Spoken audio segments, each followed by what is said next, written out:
We're talking Cathedral Quartet today. Absolutely. This is a big day, big photo shoot, August cover for the Singing News magazine. I didn't know that. Well, that's perfect. You're going to be right on there, man. That's great. You're going to sell some magazines for us.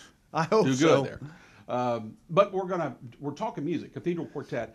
And Doug, you probably have a cathedral story, how they've impacted you in some way. So share that with the audience. Of course, George and Glenn were huge influences in my life, and then of course everybody knows they hired a young guy named Ernie Haas, which just happened to be somebody that I looked up to back in the day. Now I've traveled with him for 10 years, and back in the day, my heroes, because I was a basketball player, my heroes were like Larry Bird and Michael Jordan and things. Indiana. Yeah, being from Indiana. And then after traveling with Ernie Haas for 10 years, I'm glad to say my heroes to this day are still Larry Bird and Michael Jordan. But no, it's been a great experience traveling with him and then getting to hear all the stories. And actually, I got to meet, I was lucky enough to get to meet George and be around him. And I love the fact that the people that you looked up to in those days, lots of times you'll meet your heroes and things like that, and they're not who you thought they would be.